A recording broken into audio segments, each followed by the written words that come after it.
All right, folks, welcome back to Mike and Maurice's Mind Escape. We have episode number 158 today.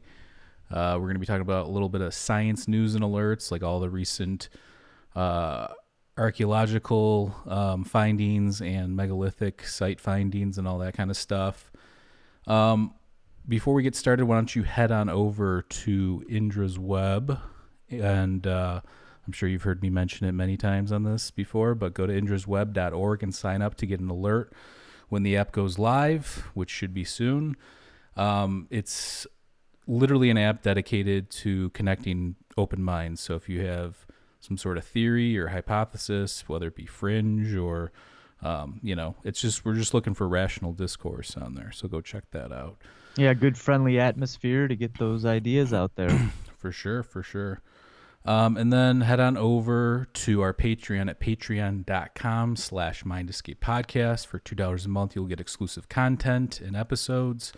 And also we have like 5 or 6 shirts left. So if you are interested in one of our Mind Escape t-shirts, which is a black t-shirt with our logo on the front chest area, you can send me an email. Just go to our website under Contact Us and send me an email, and we'll set that up, because I tried to do it through Patreon, but it's like a whole thing. So we already have the shirts ready to go.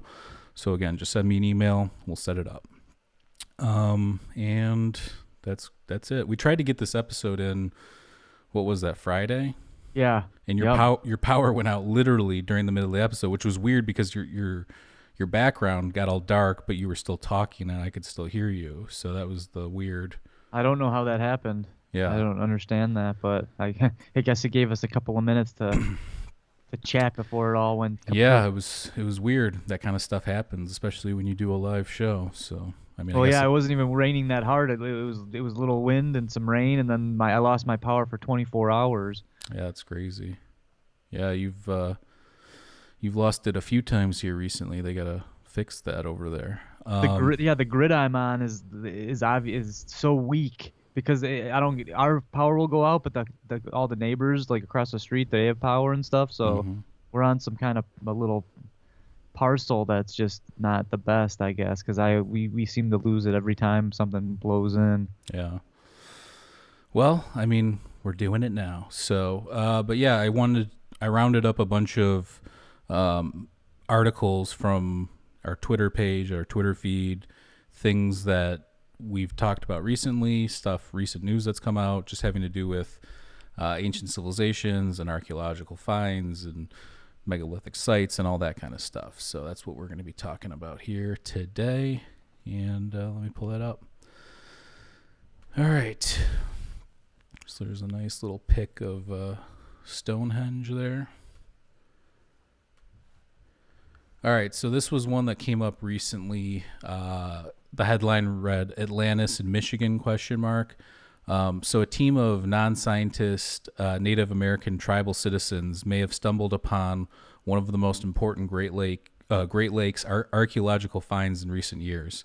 The team was using a remotely operated underwater vehicle in the Straits of Mackinac to check out an oil and natural gas pipeline when they discovered stones arranged in circular and linear patterns. They were doing just simple surveying, checking the stuff out, and then they stumbled upon, like a stone circle underwater or formation that didn't look random.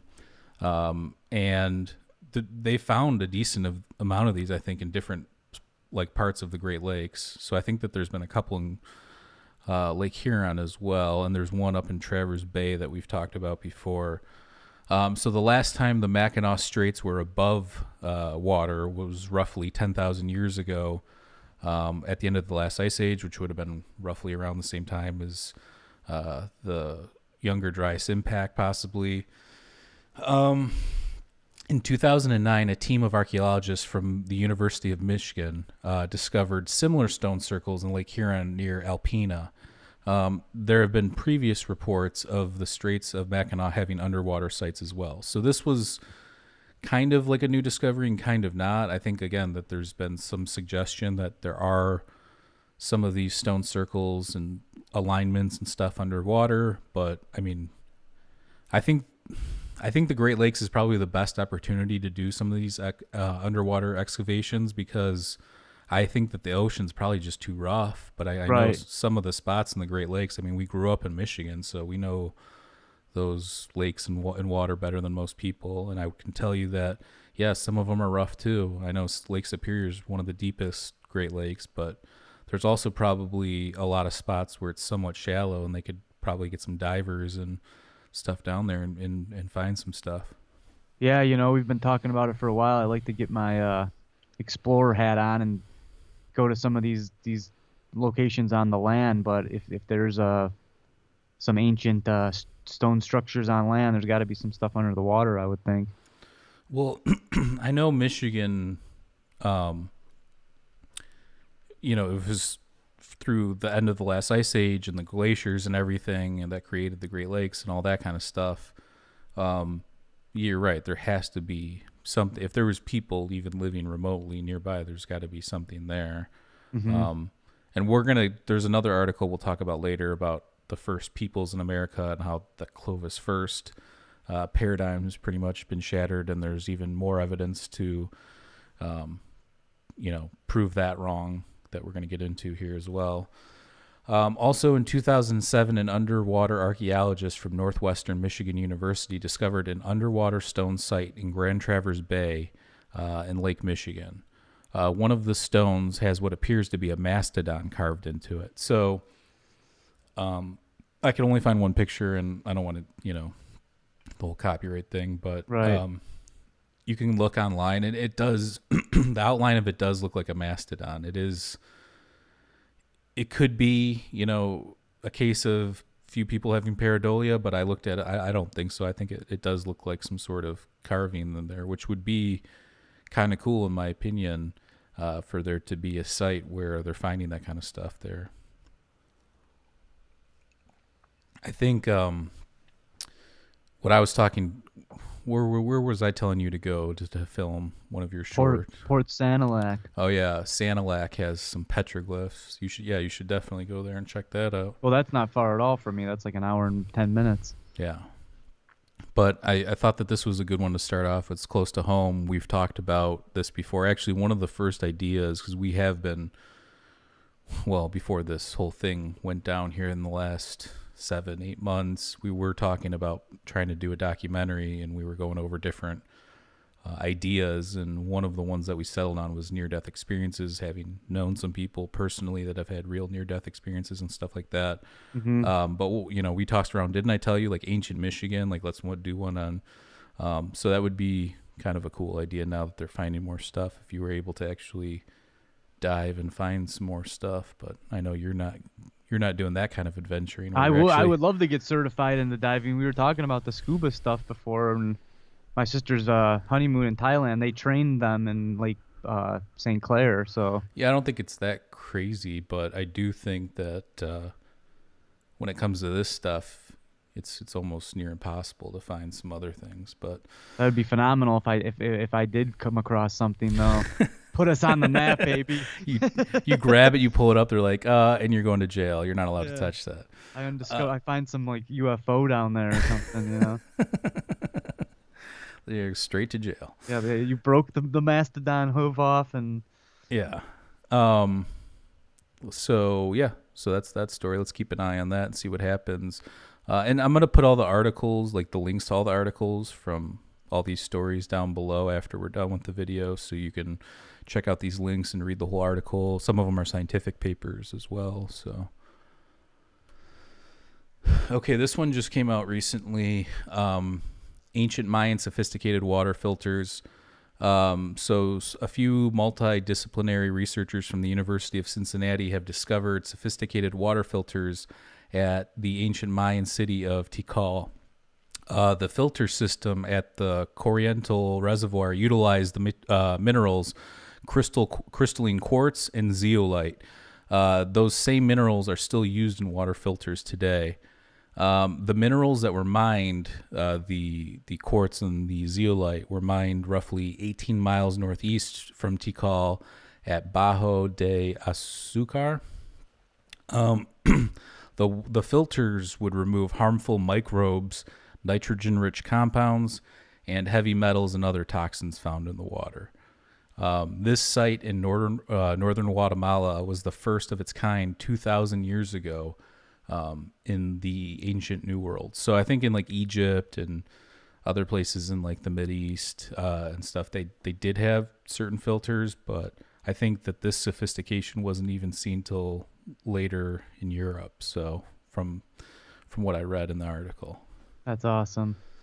Yeah, I mean, just to think that two of the minerals that they use, the crystalline quartz and the zeolite, are still used today. I mean, I don't know I have a water filter in my fridge. I don't know what they use in it, but I could imagine that those are probably in there. Oh, I'm sure.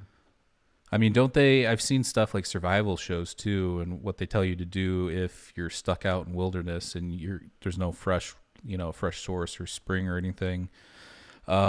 You're supposed to like burn wood and then use the carbon, charcoal. The charcoal, and then make layers. So there's like pebble. You make like a pebble layer, a sand layer, and like a charcoal layer, and just keep filtering it through that, and that supposedly filters out most of the stuff. So, but I know when you go hiking a lot, do you have, just in case, as like an emergency, like those like tablets or anything like that? No, because I'm with other people and we all bring a little water filter. Okay. They've just been getting more advanced, lighter, and they're pretty sweet though. Like the one I had bought is like $60. It's a little hand pump. Okay. Just pumps right through. I don't know exactly what it's going through, but yeah, you don't know what's the material in there that it's being filtered through. Right. It looks like a gray stone, pretty much. Yeah, that's similar to, have you ever seen like the Brita? They Yeah, these I like have little specks of stuff in there Mm-hmm. after a while. But yeah, I mean, I would imagine that it's just crazy to think that, again, back then, that they knew. I mean, how many how many people died from drinking gross water before they figured that out, or was it just like a luxury type thing? Yeah, and that's the other interesting thing is a lot of people would think because back then the water wouldn't be so polluted, but there's obviously bacteria and stuff living in the water. Yeah. Everyone's like, "Whoa, you're in these rocky mountains and stuff. You just drink the water right from the river." It's like I'm never doing that. Yeah, Even if it is snow melted, I'm because still you have to be pumping. careful of like bear crap and beaver crap and like all that stuff has like parasites, I think, in it and stuff. So yeah, you got to be careful. It doesn't matter where you are. I mean, if you're in Michigan, we've been to those spots. That's like there's a place off the Manistee River where we'd go, where it's the coldest spring in Michigan. It literally comes out of the ground at 32 degrees, 33 Mm-hmm. degrees temperature. I mean, you could stand in this thing and you feel like your feet are ice blocks within minutes. Yeah. But yeah, unless it's one of those, I don't think you should even. I'd risk still it. be apprehensive. I'd still be pumping out of that. I mean, why not? If you have the thing, Yeah. you get sick out in the woods, you're gonna have a real Well, issue on your hand. I even saw, what's that other show that used to be on called like Dual Survival, where it's like two people surviving together, and that one time they found like an old bleach carton that had like a tiny bit of bleach, and supposedly if you put like a pin drop of bleach per whatever, that also can kill all the bacteria. So Interesting. so it's just like, Scary, but interesting. well, yeah, well, who wants to do that? But if you're in a survival situation, and that's like when they have these shows, they'll have them like find this or that and then have them use it to their advantage in different ways. So Well, I saw Bear Grylls like squeezing. I don't know if it was elephant dung or it was some kind of poo. He was drinking the liquids from that. It was wild. yeah, that's like a whole nother level of desperation, I think. Though I think you're at the Yeah. point where you're in like a desert or some sort of Serengeti or something, and you don't have access to any kind of water. So, but yeah, that sounds terrible. Not fun. So that's a cool new find there. Yeah, I think as time goes on, we're just gonna keep finding more and more information about ancient civilizations and all the perceptions that we have on them. We like to label these people as fools, but as time goes on, we start to see they knew way more than we gave them We credit don't for. label them as, I would suggest Well, that we don't, yeah. But there's a lot of people that, yeah, I mean, that's the whole thing too. It's like, all these, as you mentioned, there's always going to be these like new paradigms and new discoveries and stuff like that. So the more we learn, the more we're going to learn that these people were most likely similar to us. I mean, the only thing that we have, I think, that separates us from ancient times is like computers and technology and that kind of stuff. I mean, even you look at some of the ancient wisdoms and like proverbs and all that kind of stuff, and it's even more advanced than what people are, their thought processes used to this day. You look at like the philosophies and the way that people were thinking back then, and maybe it wasn't a lot of people, but the fact that there were people thinking on that level, that we don't even have those people today. So, well, we can only study the stuff that's out there too, and we've seen shows that like project 1,000 years in the future and what would actually be around still, and most of the stuff that we create would just crumble anyway. So it would be hard to tag that on. And you're saying that's if everything was destroyed. Those shows where it's like if humans left the planet tomorrow or whatever. That's what you're talking about. Right. Like everybody got wiped out by a comet or something. Yeah. So here's an article on the new Aboriginal rock art discovered. So archaeologists found ancient Aboriginal rock art that appears to depict humans and animals living in harmony. They dubbed the style, which is new to researchers, Maliwawa, which was named after the place where it was found. Archaeologists have dated the art from 9,400 years ago to as recent as 6,000 years ago. They claim this art style bridges the gap between previous art found from 12,000 years ago to the art that's found 4,000 years ago.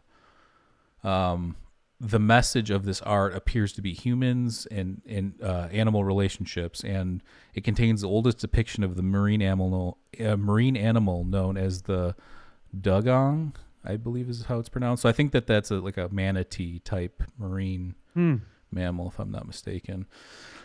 This art is large scale, and some are even life size. So I think they vary, they said, in size, but some of them are pretty large. So we've talked a little bit about Aboriginal rock art before, and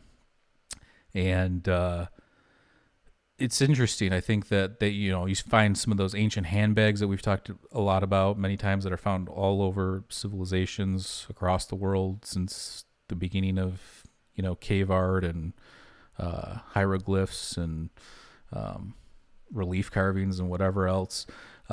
So when you look at the oldest ones like that and then you see this progression, obviously Australia has crazy biodiversity, and a lot of the animals and mammals found there are a lot different than ones you'd find in most other parts of the world. So yeah, and they were obviously really in tune with nature, and so that's an interesting one for sure. Well, if there's any animal that we were going to connect with, I think the marine mammals, the dolphins, the dugong, the manatees, those would be the ones that are closest to human, I think, right? They have languages and stuff, and I mean, I would say so. I mean, we talked a lot about, obviously, from the review we did on My Octopus Teacher, how intelligent octopuses are, and I think when you look at other marine mammals, I think the same could probably be said. If there's, I don't know, I've seen some manatees in like the zoo and stuff like that before, but I've never encountered one in the wild, and I don't know that much about them. I know that some people in the past have mistaken them for like mermaids and that kind of a thing, but let's see here. Let's go to the next one, which also I believe has to do with Aboriginal sites. Okay, so ancient Aboriginal sites found underwater. So archaeologists in Australia have found ancient sites underwater. Researchers suggest the coast would have extended out 100 miles from where it is today at the end of the last ice age. 2 sites were found off northwestern Australia, one in Cape Brugieres Channel, I think that's how you pronounce it, contained artifacts that are at least 7,000 years old. At the second site, the Flying Foam Passage, they found a single artifact that is roughly 8,500 years old.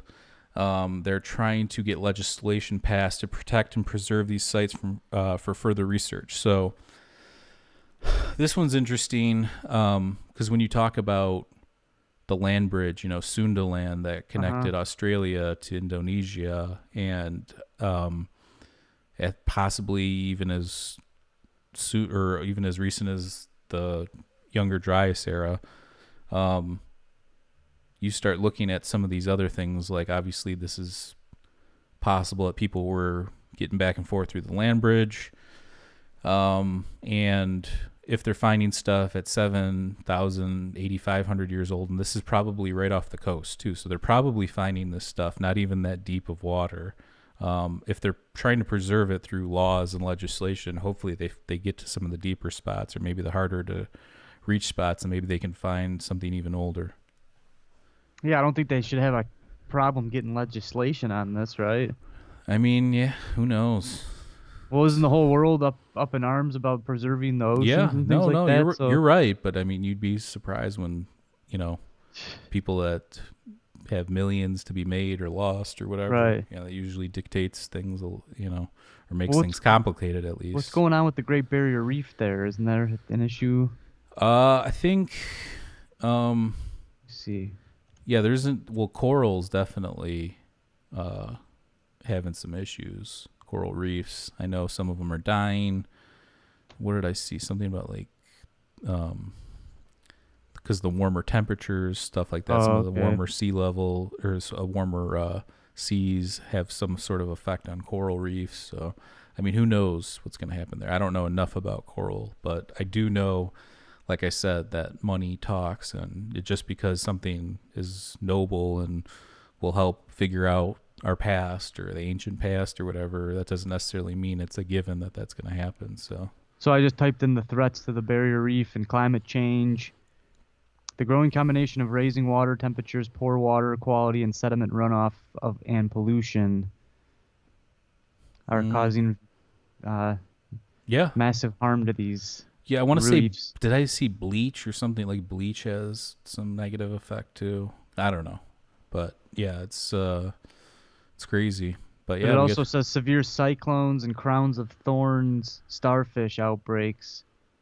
Oh, I'm So it sure there's sounds like there's all kinds invasive of stuff going species. on. Yeah, I'm sure there's like multiple layers of stuff going on with all that. I don't think it's probably just one thing or another. It's probably multiple things happening at once. So I So really got to learn how to scuba dive soon here. yeah, if that was your dream to scuba dive at the Great Barrier Reef, then you're That's a gonna. bucket list item. Okay, well, all right, all right. So this one was interesting. They found a vitrified brain intact at Herculaneum. So the brain cells of a young man who died in the 79 AD eruption of Mount Vesuvius were found intact by a team of Italian researchers. The remains were found in the 1960s in Herculaneum, which also covered. It was also the city of Herculaneum was also covered in ash during the eruption of 79 AD. Most people just know Vesuvius is the most famous, but obviously the volcano had an impact on the region. Researchers found the man face down on a wooden bed. In 2018, one of the researchers discovered some glassy material shining in the skull. He asserted in a recent paper that the brain was vitrified due to intense heat followed by rapid cooling. The person's brain was initially liquefied and then turned into a glassy substance upon cooling. They found nerve cells in the spine, and he says that the temperature must have reached roughly 930 degrees Fahrenheit or 500 degrees Celsius. So that's kind of crazy that they found actual vitrified brain matter in this ancient Italian guy's skull. Yeah, that'd be a sweet coffee table little piece. What? If you could get this thing, display it in your home. What are you talking about? You think that's going in somebody's? You're crazy, and you're sick. Who would even want that? Actually, and I've this is a thing. Some woman recently, I think I read an article. She took a piece of something from Pompeii, and she's had Yeah. like she's been cursed. Like she's had cancer a couple times. People in her family have died. All this stuff. So she like wanted to return this thing back to Pompeii. So I know you're Weird. joking around, but if somebody Yeah, ever people did, collect all kinds of crazy stuff, and the rarer it is, the better, you know. yeah. And I'm just telling you that there might be some energy. Oh, If you believe what you say you believe, like about energy and vibrations and stuff like that, that's it's gonna come back at you. All right. So I'm just saying. But yeah, that's it's crazy to even find. Are they putting that in a museum of some sort, or? I'm sure. Yeah, like I said, it's not like this. I know you were joking, but like that would not go in somebody's house. I don't know. All right, moving on. Jesus, we got. You can tell it's getting close to Halloween because Maurice is becoming more morbid by the day. Why do Egyptian statues have broken noses? So this one's kind of new and kind of old. One of the articles I read was more recent, but this has been out there for a while. Why do so many statues and carving figures of ancient Egyptian or Egyptian antiquity have missing or broken noses? Adela Oppenheim, the curator in the Department of the Egyptian Art and the Metropolitan Museum of Art in New York City, says that the statues had a life force and opposing powers would destroy the source of breath, which was the nose. So it was common for ancient Egyptians to perform ceremonies on the statues, like the opening of the mouth ritual, where they would anoint the statues with oils and hold up objects. So basically, they're saying, the Egyptians had reverence for these statues, and they're obviously their kings and leaders and pharaohs and all that stuff. So when you broke the nose, you killed the power that the statue had. And I don't think the Egyptians obviously didn't believe that these were had a real life force, but just that there's some power, whether it be just a symbol, or whatever it may be. These things held a power. So the ancient Egyptians didn't actually think they were alive, but they believed that they held some sort of power. To disable these powers, the enemies would kill the life force by breaking off the nose, but then sometimes they take it too far. They break off arms and legs and destroy other parts of the statue. You can look to Akhenaten was erased from the records for believing in one god and monotheism. Hatshepsut, I don't even know, I keep mispronouncing her name. Statues and records were erased by her co-regent Tutmosis III, who was the son of Hatshepsut's deceased husband, Tutmosis II. She was the second female pharaoh in Egyptian history. The thought was that Tutmosis III, at the end of his life, had her erased to show a clear line from Tutmosis II to Tutmosis III. So, well, the history's all whacked. Yeah, well, so she was actually considered a good leader and a good pharaoh. And since Tutmosis III was so young, they needed her to help rule and lead. And then when he became old enough towards the end of his life, he's like, well, let's just erase her from the books.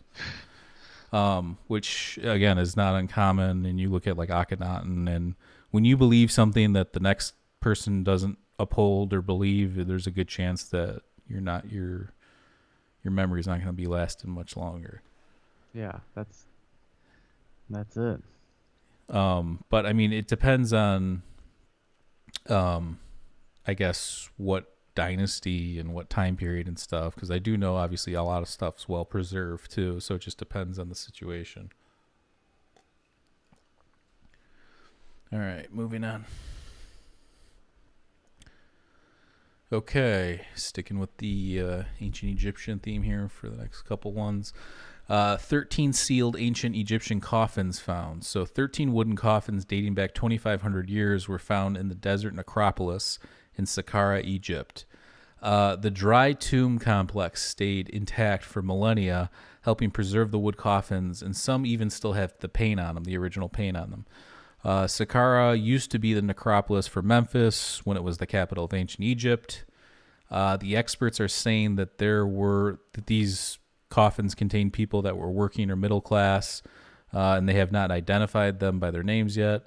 They also mentioned that there could be more coffins and artifacts found at this site. So the site was very dry.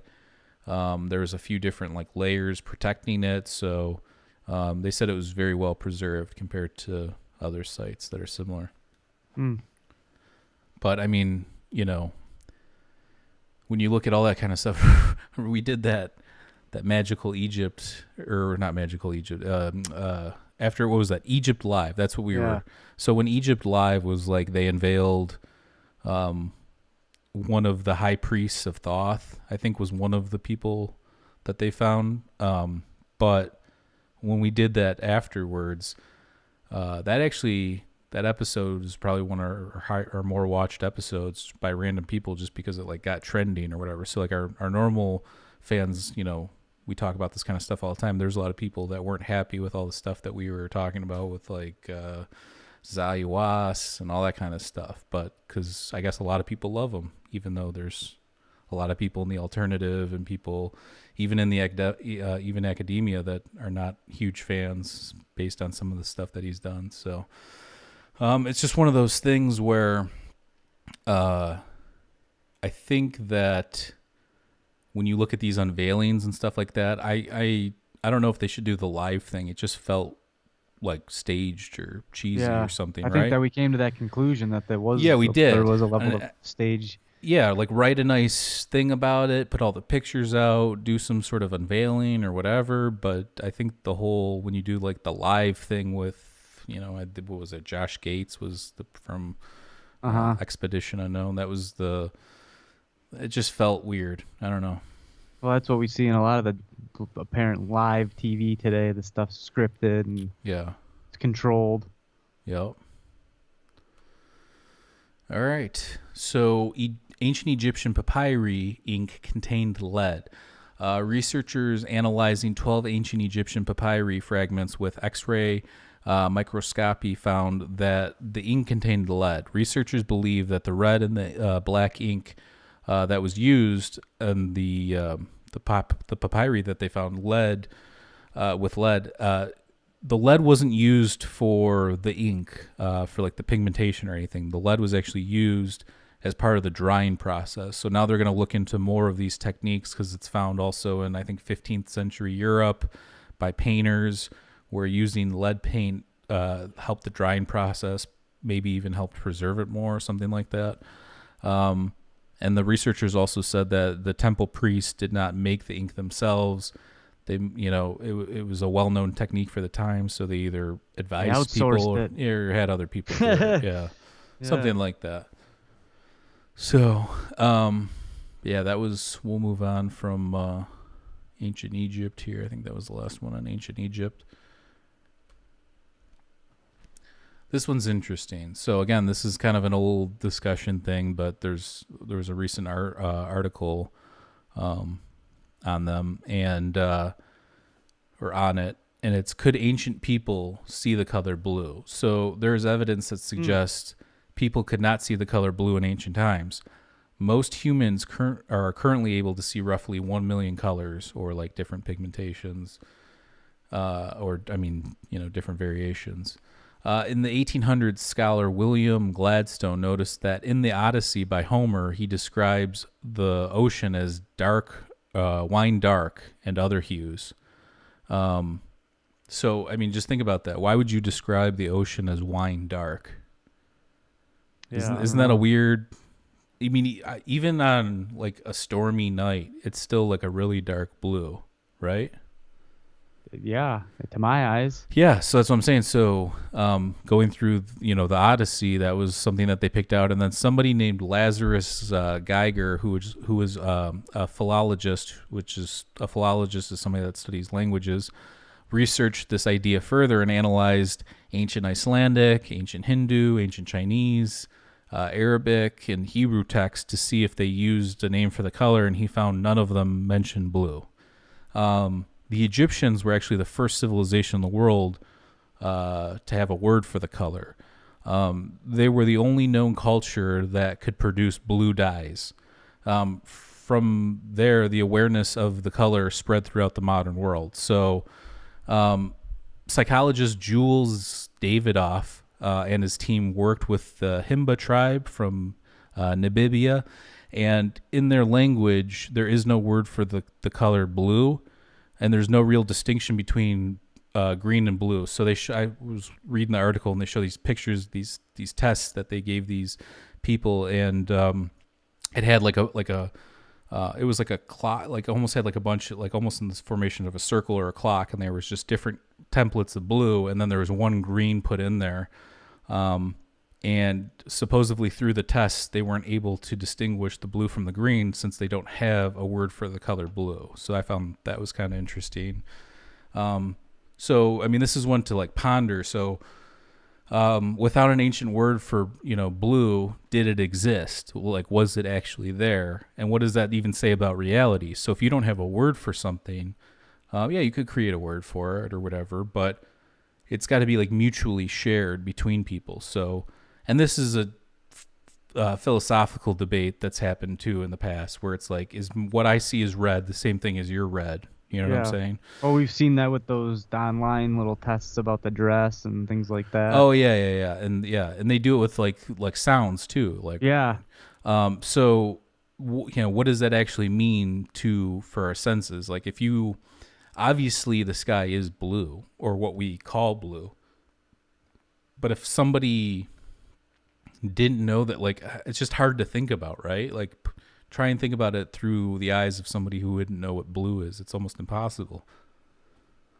That's an interesting thing, and it also makes me wonder, what did people hear back then? Like, were colors part of the evolution process, where maybe we started in black and white, and as time grew, more and more colors came into our vision. That could be the same thing with the hearing. I think they can probably, I don't know. I mean, I don't know the evolution or the history of the eyeball, but I would imagine that they've probably, I'm not saying debunked that, but I would imagine that you would know if that was a thing, the whole black and white initially. I don't know, just my opinion, but because I think that they can tell, not that there's any eyeballs left over from, again, being a little morbid, but there's no eyeballs left over from 20,000 years ago. Yeah, but it's not even just the eyeball. It's the eyeball connected to the brain. No, I know. But like I said, I think it has more to do with the actual word. So like giving something a term, or like a word, or adding a title to something, I think that solidifies it. It's like real magic. You identify something and call it what it is, and it brings it into existence, kind of a thing. Yeah, and to me, blue's my favorite color, so hypothetically speaking, if there was no blue, imagine a world with no blue, though. I mean, even looking at my computer screen right now as we talk live on this podcast, most of everything on there is blue right now. Same thing with my landscape photography. I love taking pictures of water, and that, I don't know, I also love blue, so I try and have my colors in my photos, because that's what I gravitate towards. But right, that's an interesting one, man. I like that little tidbit. Well, and again, we could talk about this all night. I just think it's something where I'd like to see more scientific data on this. I want to know what, like, somebody that studies like the evolution of eyes has to say about it, or something like that. Yeah, I would also like to get more information about people who are colorblind. Yeah, my dad's colorblind. My dad, really, growing up, he'd have like a maroon and like a blue sock on, and not know that was, or have like a black sock and a blue sock on the other foot. Like that's, I mean, so his is more like darker shades like that. Yeah. He's not fully blind, I mean, but you bring up a good point too. Like maybe some people were colorblind, or maybe that was something we evolved out of, or something like that. I don't know. Mm-hmm. But yeah, I mean, it's definitely weird to think about. If anybody has more information or a link to more information, please leave it below. Well, obviously when we do these shows, I don't know everything. Maurice definitely doesn't know everything. So, wow. Well, I mean, we gotta call a spade here. We just have to, let the people know that if you know more information, please send it to us. And obviously we're very open-minded. So, of course, we're not trying to be right. Well, no, that's what the foundation of the podcast is getting the information that's already out there, and then we can build from that. Mm-hmm. Okay, so Clovis tool only used for so the Clovis tools supposedly were only used for 300 years. So researchers have recently published a new paper regarding the dating of the Clovis civilization. So you might have heard, if you follow our show, we talk obviously a lot about like Graham Hancock and his work and some of the alternative researchers.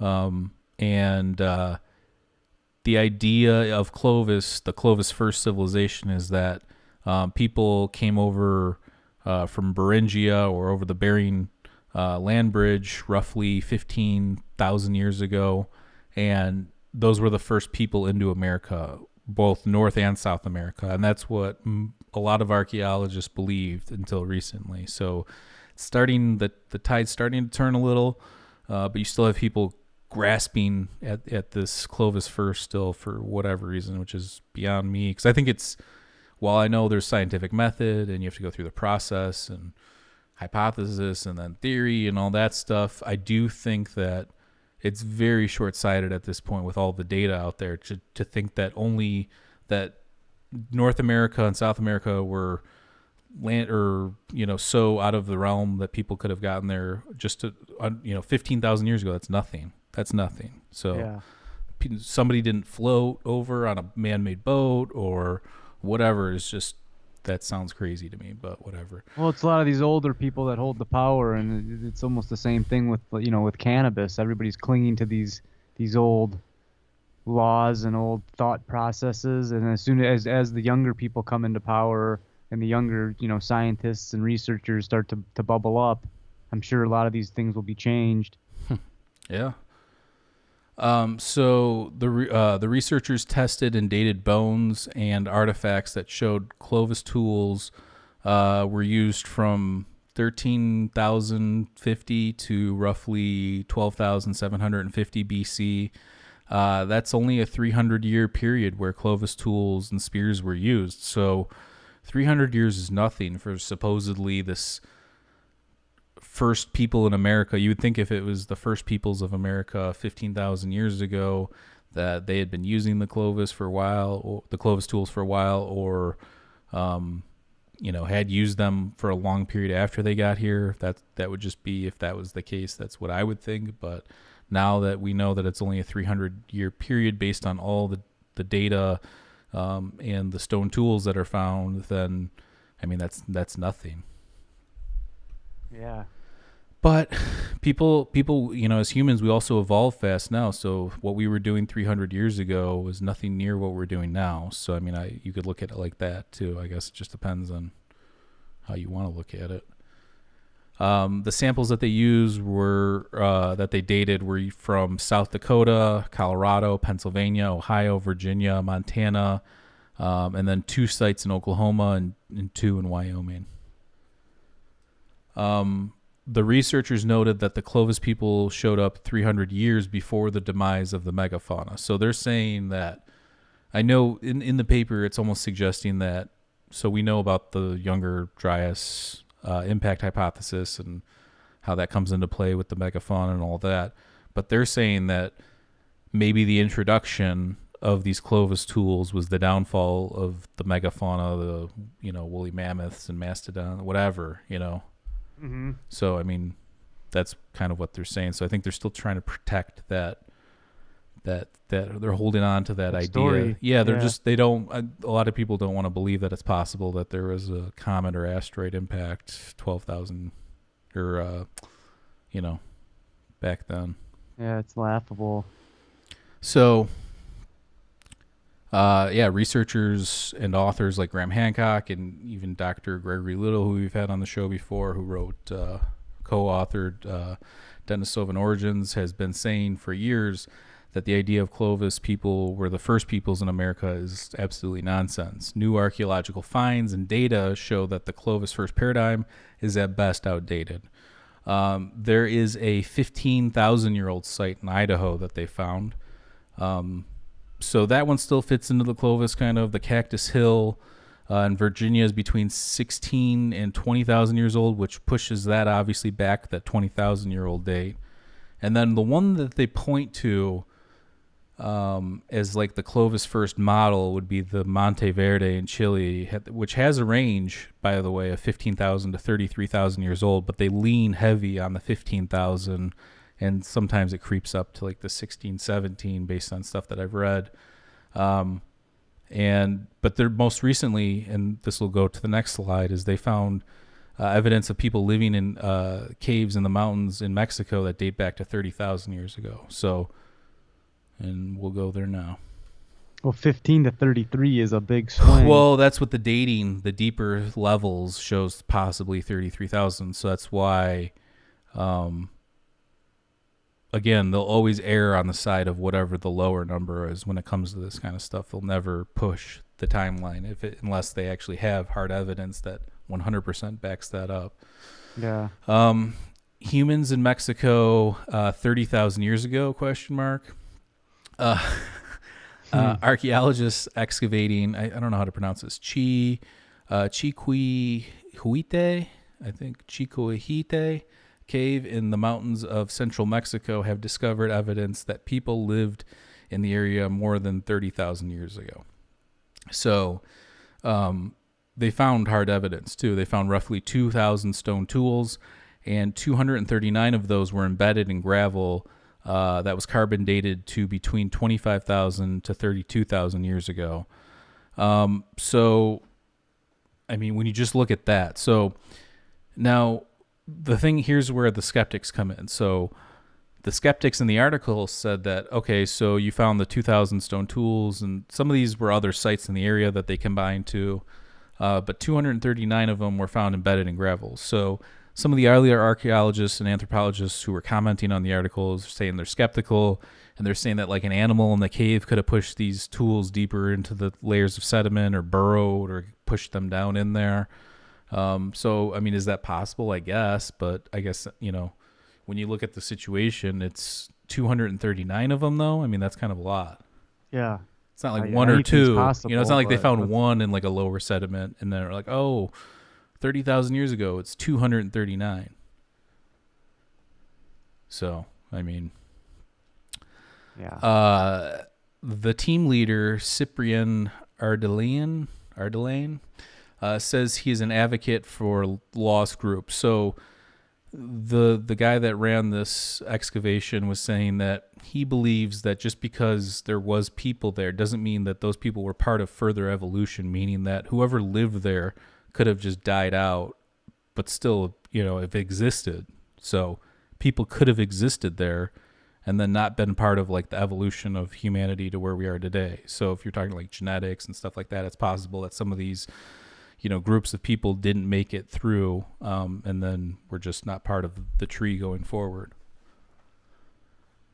So yeah, I don't know.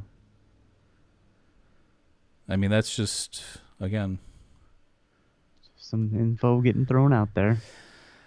Okay, so we just recently did the episode on Easter Island a couple episodes ago. Check that out, Easter Island Part 3. So this is something that recently came up. Researchers have found that the Moai carved from volcanic site of Ranu Raraku may have helped enrich the soil. So we've showed you the extinct volcano and the quarry on Easter Island in that episode. I pull up a ton of pictures of Ranu Raraku, and that whole, there's still even a Moai that's still stuck in the volcanic tuff in the side of the quarry there.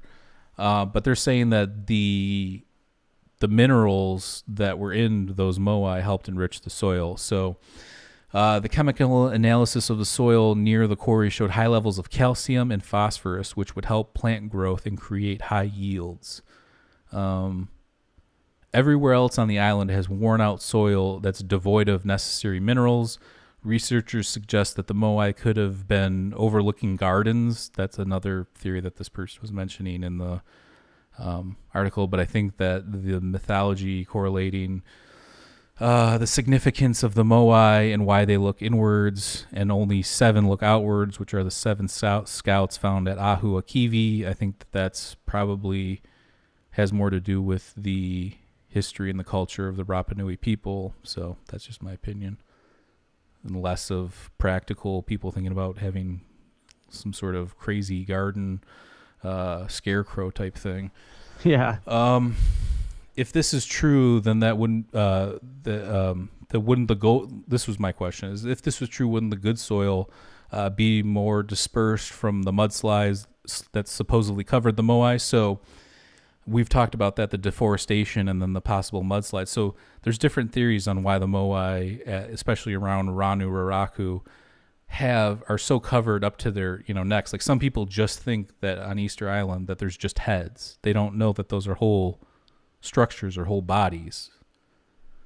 Well, they should at this point. Well, but you would think so, but most people don't. I mean, if you look online, most people search for Easter Island heads. That's what they think, or they've looked at a Pink Floyd poster before, something like that. But yeah, there's a full body there, and they go down pretty deep, and they're usually covered. And there's people arguing whether that sediment was caused from like mudslides and erosion, or is that caused by just so long of a period of time that it's accumulated that much sediment. So like that's the argument going back and forth there. But I would say that. But my question about so if this whole point about these Moai spreading these minerals throughout the area, then if there was mudslides or whatever, then why would some of the mud be, devoid of the necessary minerals? My point there.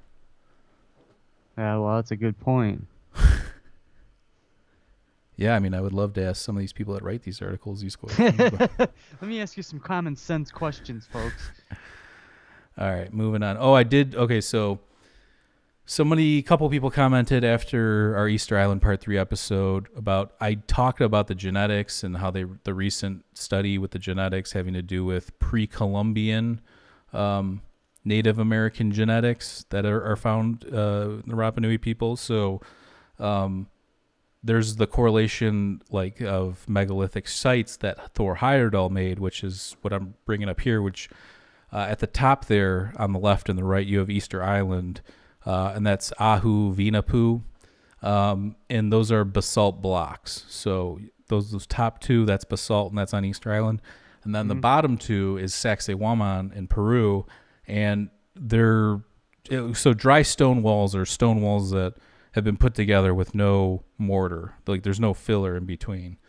And the ones at Sacsayhuaman are not basalt blocks, they're andesite, diorite, and limestone. So, and they're polygonal. So when you look at the top ones, they do look kind of, even though they're not really polygonal and they're made of a different type of rock, they actually look kind of similar, in my opinion, and other people's opinions. And Thor Heyerdahl made the point that if people were getting around, like he proved with Kontiki and all that stuff, that there might have been some influence from Peru or Chile or whatever, and people might have gotten to Easter Island. So yeah, that's a good point. Yeah, and Shermanator makes a good point that that those walls hide older structures. So there's older structures. So like when you learn about or you look at Easter Island, little's known about like these kinds of walls. You don't ever hear about that much. So it's not like something that's like made to be a big deal, but it is kind of interesting because you look at the other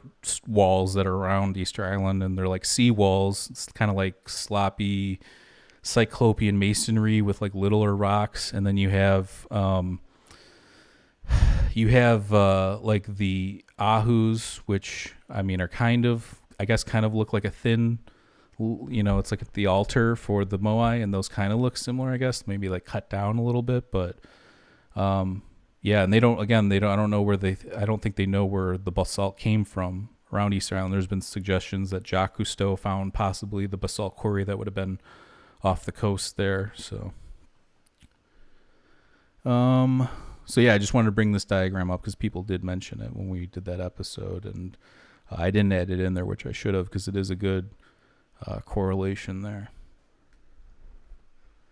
All right, so the new Nazca Lines geoglyph. So a geoglyph depicting a cat or a feline was recently found in southern Peru. It has roughly been dated to 2,000 years old.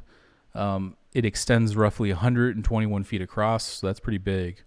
When it was found, the figure was barely visible and about to be lost to erosion. The Nazca Lines over 175 square mile, or over 175 square miles, are dated to be between 500 BC and 500 AD. So we've talked about the Nazca Lines, I think, a while back. We haven't really talked about it recently, but it's interesting when you look at how those, it's like almost like a difference in the sediment. Like, so when they draw them out, like the layer underneath shows a different color, so it's kind of cool. But yeah, we could probably do an episode on that in the future because we really haven't talked about it recently. Yeah, it's a real interesting subject. Let's see here. And as the Shermanator mentioned, the cat is found on similar sites in the area too. So, I don't know, what kind of cat would that be? Like an ocelot or like a jaguar? Maybe a lynx? Yeah. I don't know about a lynx. I think that one is the lowest on the pole of vicious cats. You know what I'm saying? Yeah. But I don't know. Could be. All right, so here we go, baby. This one's for Maurice. Cannabis found preserved in India's ELLORA caves. So the ELLORA caves were built in between the 6th and the 11th centuries AD. I'm sure if people follow like megalithic sites and stuff, you've seen them. They're carved out of these, rock quarries or these walls, and they were carved into. And these caves and structures were dedicated to Buddhism, Hinduism, and Jainism. So researchers found that builders of the caves used cannabis to mix into the plaster to make it stronger and more durable. Researchers suggest that this mixture has played a role in preserving this UNESCO site, UNESCO World Heritage Site, from decay over the last 1,500 years. So they're saying that like the fibers and the sticky properties of cannabis helped bind to the clay, making it stronger than other mixes. They called it hempcrete. So this one's interesting because it brings up, hemp is used for so many different purposes, and it's so strong and so easy to produce that makes you wonder, why aren't we utilizing this? We kind of are, but we know why, because they don't. use cotton, right, stuff like that. But yeah, and when they invented the decorticator and all that, yeah, we know the whole William Randolph Hearst and all that kind of stuff. So, so that's kind of what we're dealing with here. But at the same time, it's like in the ancient times, because I know even India is very strict with like cannabis, and I think you get in big trouble. I don't know 100%, but I'm pretty sure you do. But if you look at the ancient people, were obviously using it, and I imagine if they're using it in the plaster, they were also using it in, maybe during meditation, or who knows, exploring the mind. I wouldn't put, there's some people. Well, cannabis and hemp are different. Well, right. No, I know, but they're not that different if you because there's some suggestion, like I know Chris Bennett has wrote a few books on this, and he's a big advocate of it, that soma, the ancient soma, which is found in the Vedas, that and also the Avestan, that cannabis actually was what soma was. So, or possibly, some aspect of it. But if we're talking like, so if it was soma though, then they did have knowledge of cannabis and or whatever other derivative, hemp or whatever. And like you mentioned, it's not the same thing, but like I said, if I don't know, do you know, like if you find hemp in an area, is it more likely that you would find cannabis? Or I just know that they're so closely related that they were able to, because cannabis has psychoactive and drug properties, where hemp has, you could smoke it all day and nothing would happen to you. So but they wanted to lump it into that so they could call it a drug and then abolish it. So I don't know, man. It's a very complex thing that the American government wanted to implement. So Widow's son asked, have they ever found preserved psychedelics? They have. There's a 1,000-year-old shamanic fox snout pouch that they found last year that contained like bufotine, harmala, DMT, cocaine. They found like a whole array of substances in this shaman's pouch. And also, where was that found? I think it was found in Peru, if I'm not mistaken. You could probably look that up. But they have also found, with the soma thing, they found these pots, or this pottery that had like remnants of ephedra, I believe ephedra, cannabis, and opium. So they think that soma might have been like a combination of all three of those, or maybe two of those, or something like that. I mean, ephedra's an upper or a stimulant, and obviously, we all know about opium and cannabis. So, but yeah, so I found that was kind of interesting. I mean, I wonder too, if they were doing that back then, what other civilizations were doing similar things, The oldest found psychedelic was get this off my screen. Sorry. What, preserved psychedelic, or you're saying from? Yeah, it was in the southwestern Bolivia. Is that what I was talking about? The fox snout Yes, pouch? yes, made from 3 fox snouts, neatly sewn together. Yeah.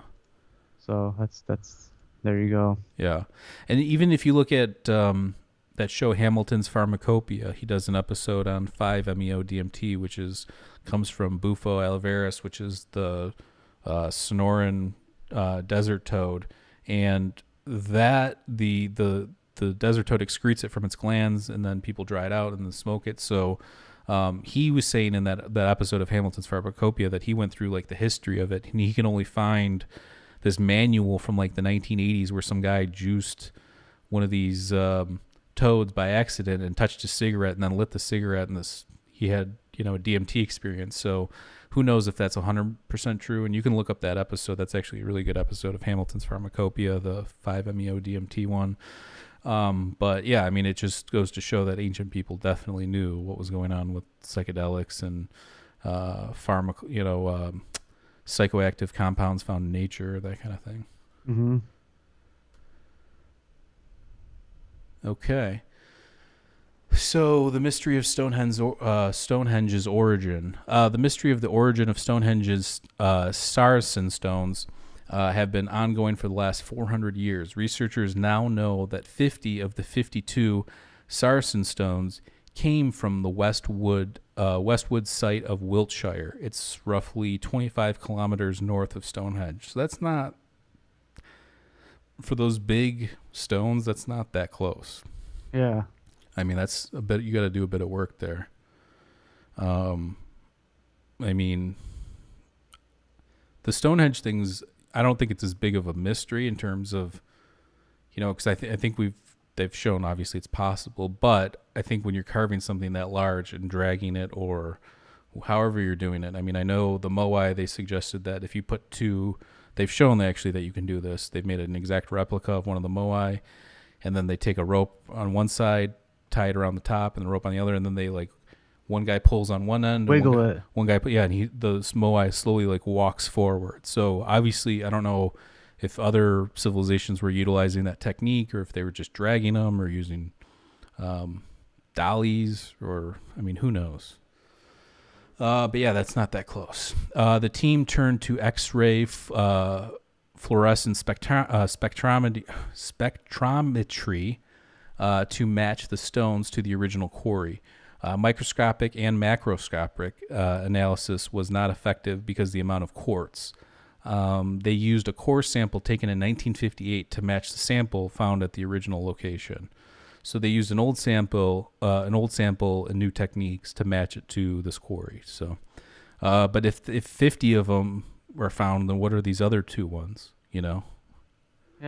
What are these missing two stones from? Are they from a different quarry? Are they from the same quarry? Maybe just a different part? What's going on there? I don't know. So that's pretty much all for that. But I mean, looking on the episode tonight, do you have any thoughts on all the stuff that I pulled up? Oh, I think you did a good job at the presentation. Well, I know I did a good job at the presentation. I didn't ask you that. I asked you if you had any thoughts. No, I liked it. Was there anything, what was your favorite article, or what was your favorite new discovery? I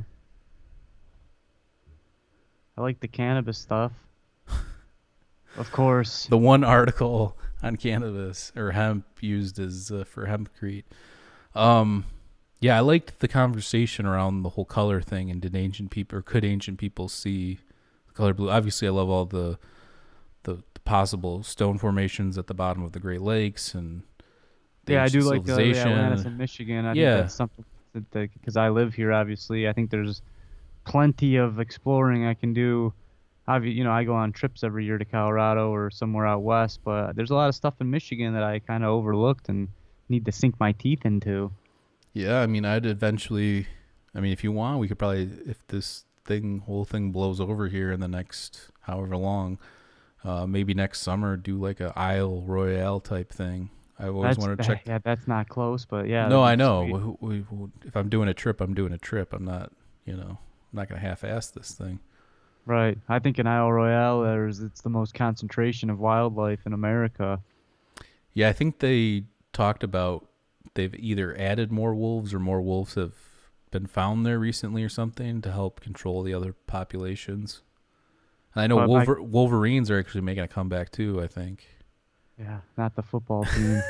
Actually, I think the football team was ranked number one. I Oh, mean, I okay. haven't.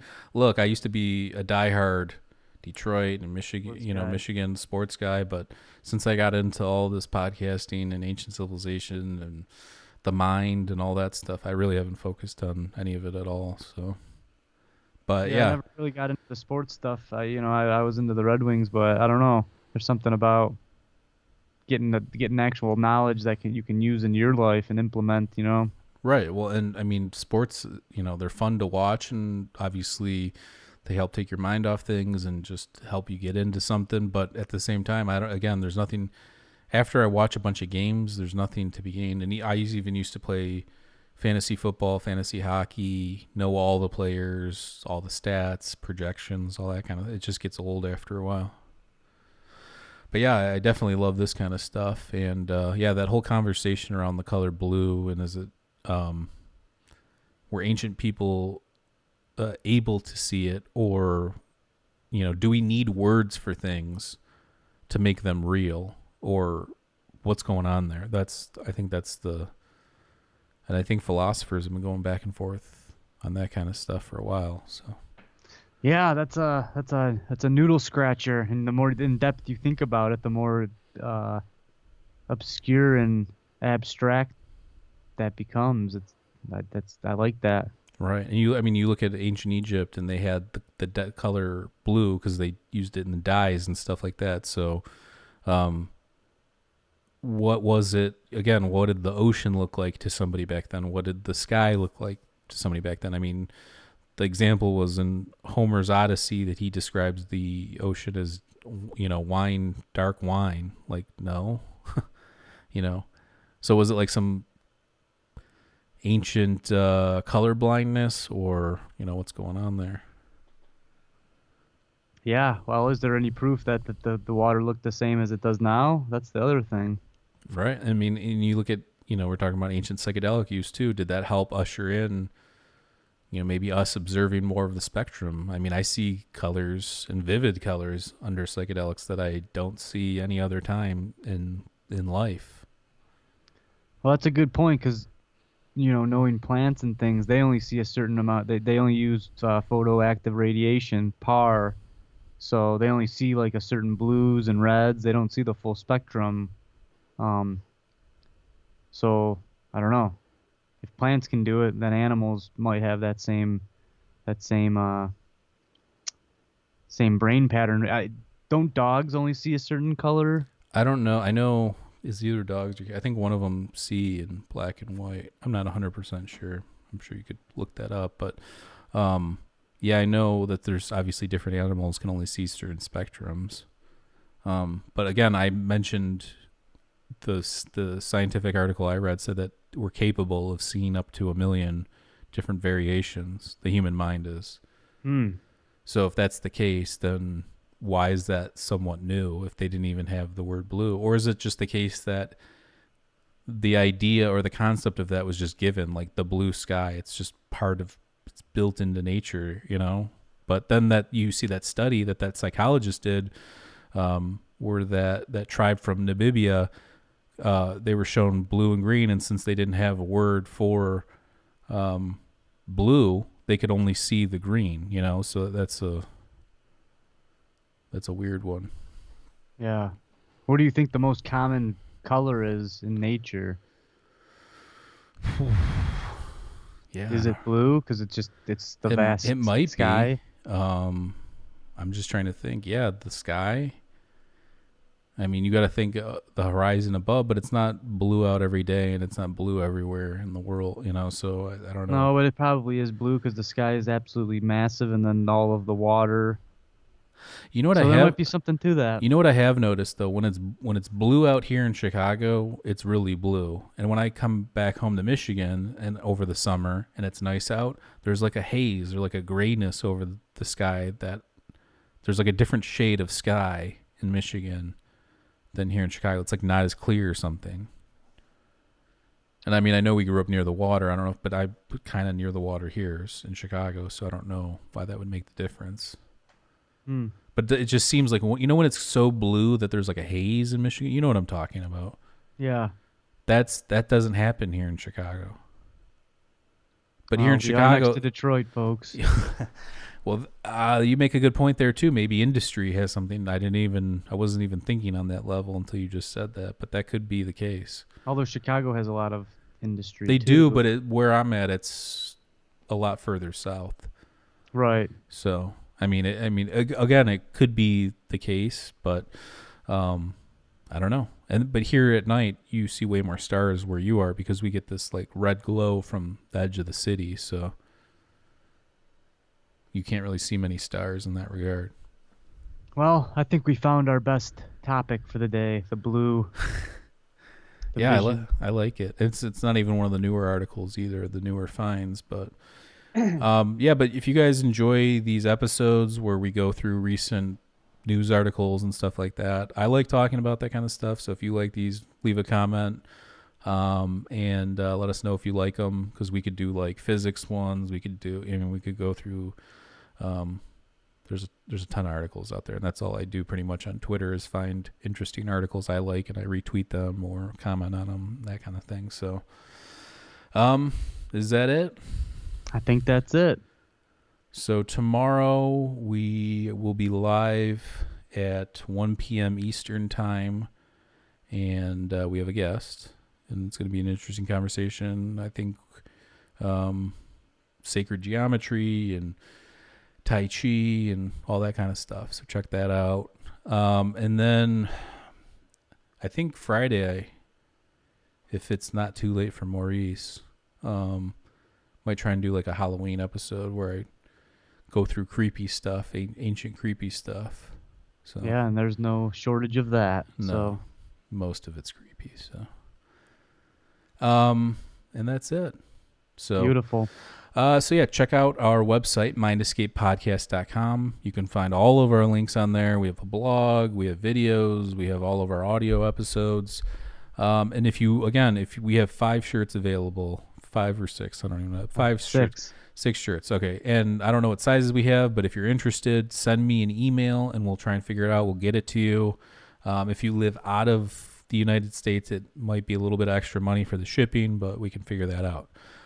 So again, just send me a message, and then also go to our Patreon at patreon.com/mindescapepodcast for $2 a month. You'll get exclusive content. Also, shout out to Sandy. She keeps pushing for us to do a Discord episode where we chat with our fans. So we're definitely going to try and do that. Oh, that'd be fun. If you're not on Discord, check out our Discord. It's free. And we're going to do some sort of episode where we talk with our fans. Probably not this week, but maybe next week. So, and that's pretty much it.